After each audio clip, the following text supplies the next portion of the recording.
इस धरती पर एक ऐसा राज्य था जहां हवाएं इत्र से महकती थी और दीवारें मोतियों से सजी थी। पर आज यहाँ बस राख है। कहते हैं ये राख किसी गुनाह की नहीं, किसी प्रेम की निशानी है। वो प्रेम जिसने एक रानी को देवता बना दिया और एक राज्य को राख। यह कहानी है मीरवनगढ़ की, एक रियासत जो रेगिस्तान के दिल में बसी थी। इसके राजा थे रणवर्धन सिंह, युद्धों के विजेता पर दिल के पराजित, और उनकी रानी देवयानी, सुंदरता की मूर्ति पर आत्मा में तूफान लिए हुई। देवयानी का जन्म राजकुल में हुआ था, पर उसने हमेशा महसूस किया कि वो किसी की संपत्ति नहीं है। उसे किताबें, सितार और तलवार तीनों प्रिय थे। उसके कमरे की दीवारें मंत्रों और कविताओं से सजी रहती थी। राजा उससे प्रेम नहीं करता था, वो बस एक राजनीतिक रिश्ता था।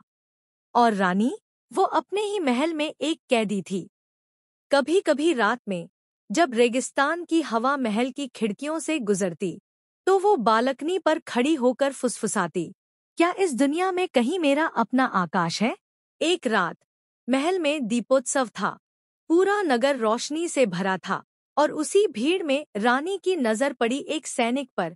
अयान, वो किसी राजवंश का नहीं था, लेकिन उसके नयन में वो सच्चाई थी जिसे रानी ने वर्षों से किसी में नहीं देखा था। बस एक पल और इतिहास का रुख बदल गया। महल की दीवारों से परे उस पुराने मंदिर के पीछे दो आत्माएं मिलने लगी।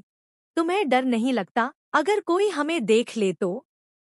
डर तभी लगता है जब जीने की कोई वजह न हो, पर अब तो मेरी वजह आप हैं। वो मुलाकातें छोटी थी पर उनमें सदियों की प्यास थी।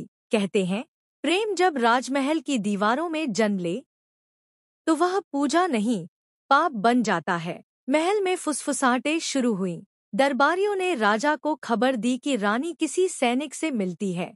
जिस दिन मेरी रानी का नाम किसी और के साथ जुड़ा, उस दिन मैं इस पूरे नगर को आग में झोंक दूंगा। पर उस रात रानी ने फैसला कर लिया था, अगर इस नगर को अपने प्रेम से जलना है तो वो खुद उस आग की पहली चिंगारी बनेगी।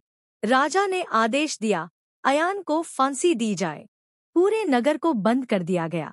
पर उस रात देवयानी ने आखिरी बार अपने प्रेम से मिलने की ठानी। उसका अपराध प्रेम है, और अगर प्रेम अपराध है तो ये महल सबसे बड़ा अपराधी है। रानी ने महल के हर दीपक में तेल भरवाया, पर आरती के लिए नहीं। राजा रणवर्धन, तुम्हारा राज्य सोने का है पर आत्मा राख की, और मैं वो आग हूँ जो इसे अर्थ देगी। आग भड़क उठी, पहले दीवारों में, फिर गलियारों में, फिर पूरी रियासत में। अयान, कमजोर आवाज में, देवयानी, तुमने मुझे बचा लिया। इस आग में भी, उस आग में न राज बचा न प्रेम, बस दो आत्माएं जो राख में एक हो गईं। अगर प्रेम पाप है तो मैं इस पाप को पूजा बना दूंगी। सदियां बीत गई, पर जब मीरवनगढ़ की रेत हवा में उड़ती है तो कोई अब भी फुसफुसाता है, मैंने अपना राज्य खोया पर अपना प्यार नहीं।